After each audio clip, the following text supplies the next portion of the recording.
Friends, welcome to my channel Geeth. அன்பு எல்லாரும் எப்படி இருக்கீங்க? நல்லா இருக்கீங்களா? என்னடாவே விநாயகரை கையில் வச்சுட்டு இருக்கான்னு பார்க்குறீங்களா? இன்னைக்கு விநாயகருக்கு பர்த்டே, அதாவது விநாயகர் சதுர்த்தி. அவருக்கு பிடிச்ச கொழுக்கட்டையெல்லாம் வச்சு நாம் சாமி கும்பிட போகிறோம். வாங்க வீடியோக்குள்ளே போகலாம். எல்லாரும் விநாயகருக்கு ஹாப்பி பர்த்டே சொல்லுங்கள். எல்லாருக்கும் விநாயகர் சதுர்த்தி நல்வாழ்த்துக்கள். விநாயகரை சிலையாக வச்சு வழிபாடு பண்ணிவிட்டு அவரை கொண்டு போய் ஆற்றுலையோ குளத்துலையோ கரைப்பாங்க. ஆனால் நாங்கள் அப்படி இல்லை. எங்கள் வீட்டில் எப்பவுமே குட்டி விநாயகர் எங்கள் வீட்டு பூஜை ரூமில் இருப்பார். அவரை வச்சு வழிபாடு பண்ணிவிட்டு எங்கள் கூடவே இவரை நாங்கள் வச்சுப்போம். எப்பவுமே இவர் எங்கள் கூடவே இருப்பார். ஏன்னா எங்களுக்கு விநாயகர் ரொம்பவே இஷ்ட தெய்வம். உங்களுக்கு இஷ்ட தெய்வமானு சொல்லுங்கள். வாங்க இப்போ சாமி கும்பிடலாம்.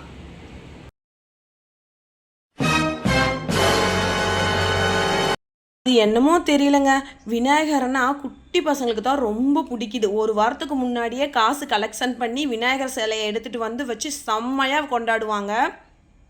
இன்றைக்கி காலையில் 2 மணிக்கெல்லாம் நான் எந்திரிச்சிட்டேன். நேரமே எந்திரிச்சாதான் வீட்டுக்காரர் 6 மணிக்கெல்லாம் குலதெய்வம் கோயிலுக்கு போவாங்க. ஏன்னா அங்கே இருக்கிற குலதெய்வம் கோயில் இருக்கிற பிள்ளையாருக்கு பிரசாதம் வச்சு நாங்கள் வருஷம் படைப்போம். அதனால் காலையில் 2 மணிக்கே எந்திரிச்சிட்டு வீட்டு முன்னாடி வாசல் தெளித்து கோலம் போட ஆரம்பிச்சிட்டேன். ஒரு ஃபங்க்ஷன்னா மெயினாக எனக்கு ரொம்ப ஒரு இன்ட்ரெஸ்ட்னா அது அன்றைக்கெலாம் ஒரு ஃபங்க்ஷன் அன்றைக்கெலாம் கோலம் போட்டுருணும். சூப்பராக ஒரு கோலம் போட்டுருணும்.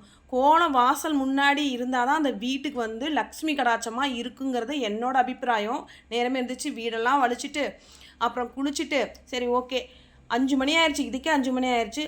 அதுக்கப்புறம் போய் சமையலில் கொழுக்கட்டை செய்ய ஆரம்பிச்சிட்டேன். நான் இன்றைக்கி சாதா கொழுக்கட்டை ஒன்று, பூரண கொழுக்கட்டை ஒன்று, 2 வகையான கொழுக்கட்டை செய்யலான்ட்டு நான் அதுக்கு தகுந்த மாவெல்லாம் எடுத்துக்கிட்டேன்.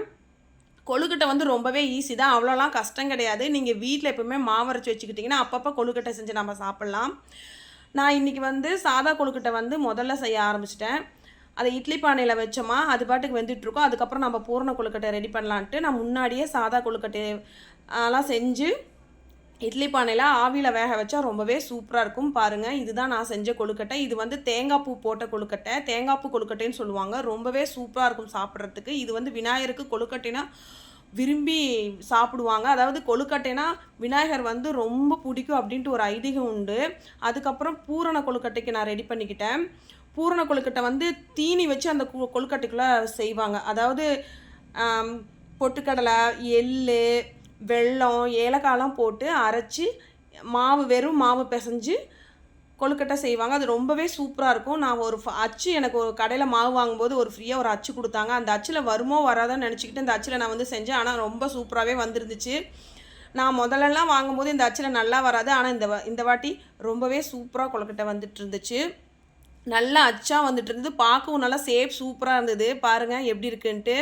ரொம்ப அழகாக இருந்தது பார்க்கவும் கொழுக்கட்டை. இது தாங்க பூரண கொழுக்கட்டை. இதையும் நான் செஞ்சு முடிச்சிட்டேன். கிட்டத்தட்ட ஒரு 6 மணிக்கெலாம் நான் செஞ்சு முடிச்சிட்டேன். அதுக்கப்புறம் வீட்டுக்காரர் கோயிலுக்கு போகிறதுக்காக அதுக்குண்டான பிரசாதம் நான் எடுத்து வச்சுக்கிட்டேன். அவர் நேரமே 6 மணிக்கெலாம் கோயிலுக்கு போயிட்டு அங்குள்ள பிள்ளையாருக்கு சாமி கும்பிடுவார். அதுக்காக பிரசாதம்லாம் ரெடி பண்ணி வச்சுக்கிட்டேன். ஏன்னா நாங்கள் வீட்டில் சிலையெல்லாம் வச்சு கும்பிட மாட்டோம். எங்கள் குலதெய்வ கோயிலில் போய் விநாயகரை கும்பிடுவோம். இந்த வருஷம் வீட்டில் வேலை நடக்கிறதுனால என்னால் போக முடியல. அதனால் அவர்கிட்ட பிரசாதம் செஞ்சு அனுப்பிச்சி வச்சுட்டேன். அதுக்கப்புறம் வீட்டில் மஞ்சளில் பிள்ளையார் பிடிச்சி அவருக்கு பிடிச்ச அருகம்புல் வச்சு ரெடி பண்ணியாச்சு. காலையில் 9:15 to 10:15 சொன்னாங்க. அதனால் நல்ல நேரத்தில் தான் நம்ம எப்பவுமே பிள்ளையாரை அன்னைக்கு வழிபடணும். அதனால அந்த நேரம் முடியறதுக்குள்ளே நம்ம பிள்ளையாரை வழிபட்டலாம்ட்டு நான் பிரசாதம்லாம் எடுத்து வச்சுட்டேன். விநாயகர் சதுர்த்தினாவே ஸ்பெஷல் கொழுக்கட்டை தாங்க. விநாயகருக்கு கொழுக்கட்டைனா ரொம்ப பிடிக்குமா. இதுதாங்க என்னோட குட்டி விநாயகர். அவர் முன்னாடி நான் செஞ்ச பிரசாதங்கள்லாம் எடுத்து வச்சு வழிபட ஆரம்பிச்சிட்டேன். எந்த ஒரு காரியம் செஞ்சாலும் நம்ம விநாயகரை கும்பிட்டு தான் அந்த காரியத்தை தொடங்குவோம். வருஷம் ஃபுல்லாக விநாயகரை கும்பிடுவோம். ஆனால் விநாயகர் சதுர்த்தி அன்னைக்கு தான் அவருக்கு பிடிச்ச கொழுக்கட்டை வச்சு நம்ம சாமி படைப்போம் இல்லைங்களா? ஏன்னா அன்னைக்கு விநாயகருக்கு பர்த்டே, அதனால் அவருக்கு விஷ் பண்ணணும் இல்லைங்களா? அதனால் அவருக்கு பிடிச்சதான் நம்ம வச்சு சாமி கும்பிடுவோம். ஓகேங்க, சாமி நல்லா வேண்டிக்கோங்க. விநாயகர்கிட்ட உங்களுக்கு என்ன வர வேணுமோ இன்றைக்கி கேட்டுக்கோங்க. ஏன்னா பர்த்டேனால அவர் நமக்கு இல்லைன்னு சொல்ல மாட்டார். விநாயகர் சதுர்த்தி அன்னைக்கு உலகம் ஃபுல்லாக விநாயகர் சிலையை வச்சு கொண்டாடுவாங்க. நான் வந்து விநாயகர் சிலையெல்லாம் வாங்கி வச்சு கொண்டாட மாட்டேன். வீட்டில் இருக்கிற சிலையை வச்சு தான் நான் எப்பவுமே பூஜை பண்ணுவேன். ஏன்னா விநாயகர் சிலை வாங்கி வச்சு கொண்டாடினா நம்ம அதை கொண்டு போய் கரைக்கணும். எனக்கு விநாயகர் கரைக்கிறதெல்லாம் ரொம்பவே கஷ்டமாக இருக்கும். அதனால் நான் வீட்டில் இருக்கிற சின்ன விநாயகரை வச்சு தான் நான் சாமி கும்பிடுவேன். எப்பவுமே குட்டியாக ஒரு விநாயகர் சிலை எங்கள் வீட்டில் இருந்துக்கிட்டே இருக்கும். என்னோட ரொம்ப வருஷமாக இந்த சிலை இருக்குது. இதை நான் பத்திரமா பாதுகாத்துக்கிட்டு வரேன். விநாயகர் சதுர்த்தி வந்து அவருக்கு ஒரு ஸ்பெஷல் பூஜையை போட்டுட்டு தாங்க நான் வீட்லேயே சாப்பிட்றது. சரி, ஓகேங்க.